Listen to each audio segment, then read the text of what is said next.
கர்த்தருக்கு ஸ்தோத்திரம். இன்றைய காலை மன்னா எனக்கு போதுமானது உண்டு.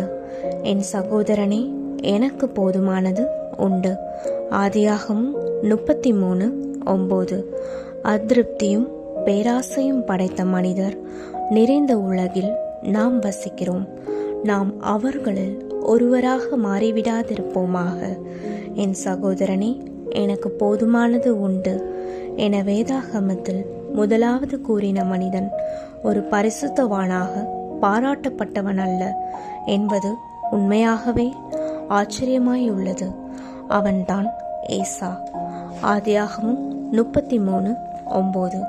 யாக்கோப்பு தன் சகோதரனாகிய ஏசாவையும் தன் தகப்பனையும் ஏமாற்றி சேஷ்டபுத்திர பாகத்தையும் தன் தகப்பனுடைய ஆசிர்வாதங்களையும் பெற்றுக்கொண்டான். அவ்வேளையில் ஏசா கடுங்கோபம் கொண்டு யாக்கோப்பை கொல்ல தீர்மானித்தான். ஆனால் அவ்வாறே பின்னாட்களில் ஏசா போதும் என்கிற மனதுடனே கூடிய தெய்வ பக்தியே மிகுந்த ஆதாயம் என்பதை கற்றறிந்து கொண்டவனைப் போல முற்றிலும் மாற்றமடைந்த ஒரு மனிதனாகிவிட்டான். யாக்கோப்பை அவன் என் சகோதரனே என பாசத்துடன் அழைக்கிறான். பணமும் பொருளுமே தெய்வம் என்னும் கொள்கை நிலவும் இக்காலத்தில் பேராசையும் அதிருப்தியும் ஒருவனை தன் உறவினரையே கொலை செய்வதற்கும் வழிநடத்திவிடக்கூடும். உங்களுக்கு உள்ளவைகளில் நீங்கள் திருப்தியாய் இருப்பீர்களானால் தேவனோடும் பிறரோடும் உள்ள உங்கள் உறவு சீரானதாய் இருக்கும்.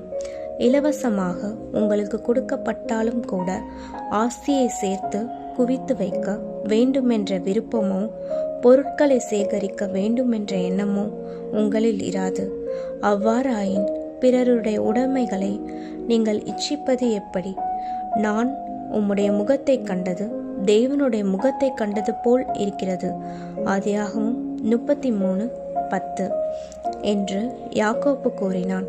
எனக்கு போதுமானது உண்டு என்று கூறிய மனிதனின் முகம் தேவனின் முகத்தைப் போல காணப்பட்டது என்பதை கவனிப்பது ஆச்சரியமளிப்பதாயிருக்கிறது.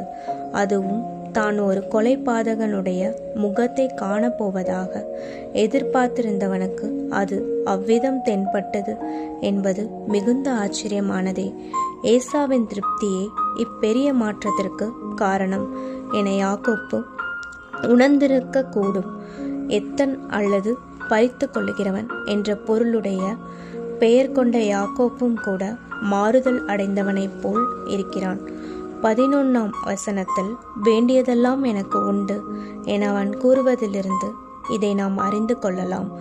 இதிலிருந்து நாம் கற்றுக்கொள்ள வேண்டிய பாடம் உள்ளங்கை நெல்லிக்கனி போல் மிக தெளிவாயுள்ளது. அது திருப்தியானது உங்களை மாற்றுகிறது, உங்கள் மூலமாக பிறரையும் மாற்றுகிறது என்பதே. எனக்கு போதுமானது உண்டு என்று கூறிய மனிதனின் முகம் தேவனின் முகம் போல் இருந்திருக்குமாயின், எனக்கு போதுமானது இல்லை என்று கூறும் மனிதனின் முகம் எவ்வளவு பயங்கரமாயிருக்கும் என எண்ணி பாருங்கள். ஆமீன்.